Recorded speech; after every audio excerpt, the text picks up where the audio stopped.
Nah,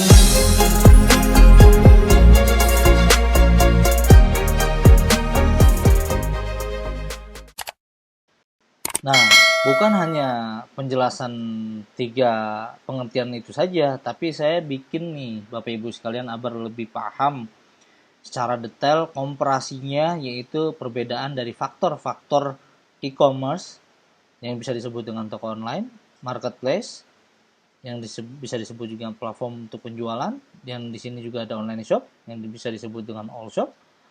Ada beberapa faktor yang Bapak Ibu harus pahami. Jadi, ketika memulai bisnis, Bapak Ibu harus memahami dulu nih, ketika ingin menjual produk itu, mau membuat e-commerce kah, mau menjual ke lewat marketplace kah, atau mau menjual penjualan lewat online shop. Nah, di sini ada faktor yang berkaitan dengan biaya. E-commerce sedikit mengeluarkan uang di awal, tapi ini merupakan investasi jangka panjang. Jadi ketika Bapak Ibu membuat website tertentu untuk meningkatkan brand dan awareness Bapak Ibu sekalian, itu bisa menggunakan website atau toko online Bapak Ibu sekalian. Jadi kesannya lebih lebih estetika ya nilainya, bahwa brand-brand itu benar-benar ya tidak ada brand di luar dari brand Bapak Ibu sekalian yang dijual di pasaran gitu. Jadi konsepnya itu lebih lebih ini ya apa elegan karena punya brand-brand sendiri gitu Bapak Ibu sekalian nih. Tapi itu dari sisi ada uang investasi yang harus dibuat seperti pembuatan websitenya gitu.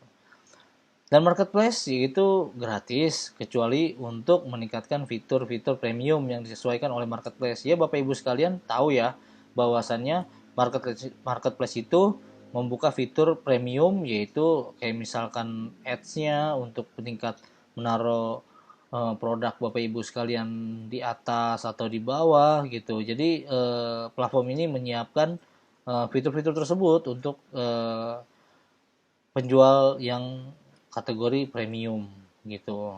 Tapi sifatnya gratis kalau tidak menggunakan fitur premium. Dan sama online shop juga menggunakan fitur ya seperti berbayar, Facebook Ads dan juga Instagram Ads dan TikTok Ads juga sama. Dia gratis juga untuk memberikan platform penjualannya, tapi ketika ingin premium dia akan menaikkan reach-nya, penjualannya itu lebih luas gitu, dan mungkin lebih teratas ketika di pencarian atau di sugestinya si pembeli gitu. Nanti akan kita bahas tentang Facebook Ads dan Instagram Ads dan juga TikTok Ads, tapi bukan di fundamental digital marketing. Oke, di sini juga kita bahas tingkat kesulitan pembuatan. Nah, pembuatan website yang dari sisi e-commerce, pembuatannya itu sangat cepat. Oke, Bapak Ibu sekalian, mohon maaf ini karena ada gerimis-gerimis mungkin agak terganggu, tidak apa-apa ya, tapi tidak mengurangi video penjelasan saya. Di sini pembuatan mudah dan cepat jika Anda sudah terbiasa mengoperasikan website tersebut. Kalaupun Anda tidak biasa, bisa menggunakan jasa pembuatan website oleh tenaga ahli, yaitu orang IT ya, untuk membuat website tersebut. Di sini marketplace dari tingkat kesulitan tidak sangat sulit karena ada tutorialnya banyak banget yang akan disampaikan oleh pihak marketplace dari sisi FAQ-nya untuk pendaftaran sebagai mitra. Anda bisa mendaftarkan langsung menggunakan situs-situs yang sudah disediakan untuk melakukan penjualan. Anda perlu di sini dari sisi online shop, Anda perlu membuat akun bisnis di media sosial. Jadi merubah dulu nih kategori dari pengguna media sosial biasa menjadi si penjual sebagai mitra. Dan di sini jenis barang, faktor jenis barang cocok untuk yang bermerek artis dan artisan, butik dan barang-barang lain yang perlu brand awareness tinggi. Jadi makanya yang saya bilang tadi, kalau untuk meningkatkan brand awareness, Bapak Ibu sekalian bisa menjual dalam suatu website yang sudah disediakan dan dibuat oleh Bapak Ibu sekalian untuk meningkatkan brand-brand Bapak Ibu saat menjual produk-produk Bapak Ibu sekalian.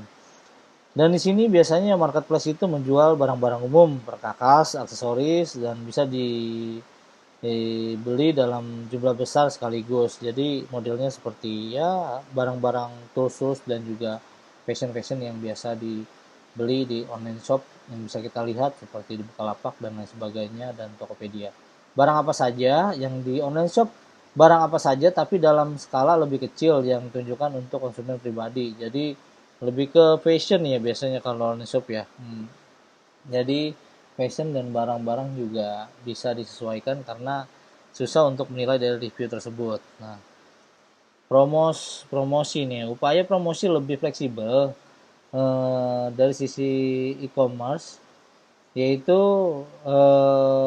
untuk lebih fleksibel dan bisa Anda atur sendiri.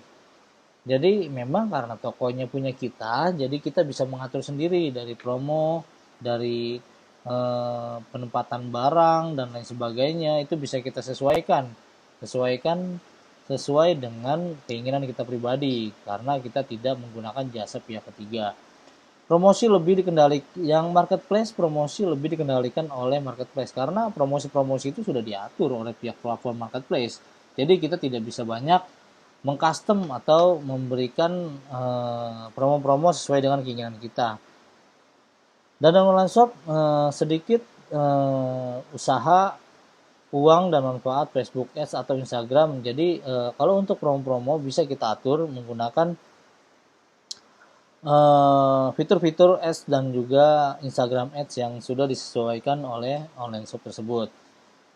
Persaingan dengan secara sama website untuk mendapatkan ranking pertama di hasil pencarian. Jadi kalau e-commerce itu kita bisa nih menyesuaikan SEO-nya, misalkan ketik fashion terbaik di Banten gitu, nanti bisa keluar dengan kategori tersebut, misalkan fashion terbaik di Jawa Timur, baju terbaik dan di Jawa Timur gitu, itu bisa disesuaikan dengan program-program SEO lain dan sebagainya gitu. Jadi disebutnya dengan SEO, Search Engine Optimizer. Jadi bisa ditingkatkan tuh peningkatan dari website Bapak Ibu sekalian. Persaingan dalam satu yang di marketplace, persaingan dalam suatu marketplace sangat ketat karena dibatasin Bapak Ibu sekalian dari peningkatan penjualan tersebut. Jadi kita tidak bisa menggunakan SEO untuk meningkatkan penjualan kita karena sudah disesuaikan oleh platform tersebut. Persaingan di satu media sosial sangat ketat, betul sangat ketat karena kita sama tidak bisa mengatur dan fleksibel mungkin untuk mengatur posisi ranking kecuali kita menggunakan tool-tool berbayar yang sudah disesuaikan oleh pihak ketiganya. Jumlah penjual sedikit sudah biasa untung, jadi sedikit sudah bisa untung, memang kita sesuaikan dari hasil penjualan itu. Brand-brand yang kita punya bisa kita jual dengan harga yang lebih tinggi gitu, dengan brand-brand yang sudah ya mungkin ternama ya dari produk-produk yang dia buat gitu. Harus jualan banyak agar bisa memuaskan. Jadi jumlah penjualan itu harus, ketika kita melihat online shop itu harus melihat rating, review, dan juga banyak yang penjual yang tidak kecewa gitu. Itu bisa sebagai acuan dari penjualan tersebut gitu. Bisa melihat reviewnya. Bapak Ibu sekalian kan bisa ngelihat tuh ya kalau biasa membeli ya. Jadi ngelihat banyak dulu nggak nih yang beli, reviewnya seperti apa, itu salah satu dari jumlah penjualan yang baik atau enggak dari kualitasnya. Harus jualan banyak agar bisa memuaskan. Jadi yang di online shop itu hampir sama seperti dengan marketplace. Jadi modelnya itu dia lebih ke review dari konten-konten yang Bapak Ibu jual dari toko online shop yang Bapak Ibu punya di media sosial tersebut. Kepercayaan jelas. Kalau di e-commerce, jika menerapkan strategi yang benar, kepercayaan konsumen bisa dibangun dengan cepat. Karena kenapa? Karena dia brandnya tidak akan berpindah-pindah, brandnya, websitenya hanya itu saja. Tidak akan lari dari domain-domain yang mungkin alamat penjualan toko yang berubah-ubah. Tidak akan seperti itu, dan bisa terpercaya dari sisi domainnya tersebut. Jadi bisa dikategorikan website itu lebih terpercaya karena penjualannya mungkin lebih satu pemilik gitu. Nah, yang marketplace, konsumen lebih percaya kepada marketplace bukan pada bisnis yang menjual produk. Jadi ketika membangun brand, nah yang menaik penjualannya itu memang dari sisi pihak penjual, tapi dari sisi brand dan kepercayaannya itu yang naik dari sisi platform itu adalah dari sisi marketplace-nya. Dan Kalau online shop ya, ini kalingan sedikit ya Bapak Ibu ya. Di sini punya reputasi tergantung dari komen-komen dan butuh waktu yang lama karena kan online shop itu reach-nya sangat luas. Kemudian bisa dengan mudah untuk melari ke toko lainnya karena ketika di scroll-scroll itu banyak sekali pixel dan suges yang akan muncul Bapak Ibu sekalian yang ingin dibeli oleh Bapak Ibu sekalian. Kayak misalkan sugesnya fashion, baju anak gitu ya. Nanti ketika Ibu scroll-scroll itu akan muncul lagi yang dimana sugesnya itu pixelnya itu akan tertanam dari si pihak pembeli yang ingin melakukan pembelian di online shop. Jadi Bapak Ibu sekalian, dari komparasi table ini Bapak Ibu sekalian bisa pahami dari mana mulai bisnis online Bapak Ibu sekalian, mau meningkatkan brand awareness kah, atau mau menjualkan secara fasilitas dengan menggunakan pihak ketiga atau menggunakan media sosial. Dari sini Bapak Ibu sekalian bisa memulai bisnis dengan menyesuaikan platform-platform yang sudah saya jelaskan tentang perbedaan e-commerce, marketing, dan online shop. Oke, Bapak Ibu sekalian. Nah, terakhir motivasi dari saya yaitu banyak cuan, banyak rezeki. Saya memilih menjadi tukang posting atau versus menjadi tukang pontang-panting gitu. Yuk, mulai dari sekarang kita coba berusaha untuk memahami untuk lebih kreatif untuk membuat copywriting apa yang sudah kita buat, apa yang sudah kita jalankan menjadi lebih baik ya, Bapak Ibu sekalian. Tetap semangat. Bapak Ibu sekalian, di sini saya juga ada beberapa kelas online maupun offline yang bisa kolaborasi nanti dengan kami. Ada beberapa praktek yang akan kita praktekkan, baik itu di marketplace, online shop, dan Instagram. E-commerce juga kita akan bantu nanti untuk teknik pembuatan websitenya. Di sini saya melakukan pelatihan secara offline, pelatihan digital marketing di Kelurahan Sewindah. Dan di sini kita langsung mempraktekkan berdasarkan komunitas UMKM di kelurahan tersebut. Kita membuat konten video dan juga copywritingnya. Alhamdulillah kita sudah membantu komunitas UMKM memperluas penjualannya dengan kreativitas dari bimbingan belajar dari saya secara kreatif, baik editing maupun juga copywritingnya juga, dan sudah kita publikasikan dan juga kita bantu untuk pembuatan website dan juga Instagramnya. Semoga Bapak Ibu sekalian dan teman-teman bisa bergabung kami untuk membuat suatu komunitas yang dimana akan bantu Bapak Ibu sekalian untuk memasarkan produk-produk Bapak Ibu sekalian. Jadi pesan saya, tetap semangat, tidak ada yang telat dan tidak ada yang cuma-cuma. Apa yang kita jalankan itu adalah salah satu langkah untuk kita lebih maju. Semangat!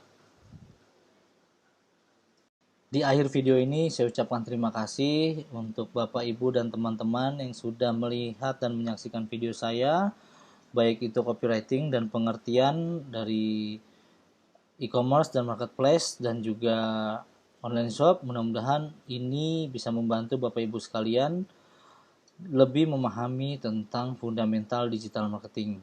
Dari saya ucapkan terima kasih dan jangan lupa follow Instagram saya dan channel YouTube saya, tak kenal maka tak follow.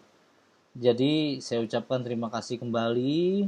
Dari saya ucapkan bahwasannya tidak ada yang sempurna dari video-video saya. Mohon koreksi dan juga bimbingannya Bapak Ibu dan teman-teman. Kita kolaborasi sehingga saya dapat membuat video-video berikutnya agar lebih sempurna. Saya ucapkan terima kasih. Wilahi taufik wal hidayah. Assalamualaikum warahmatullahi wabarakatuh.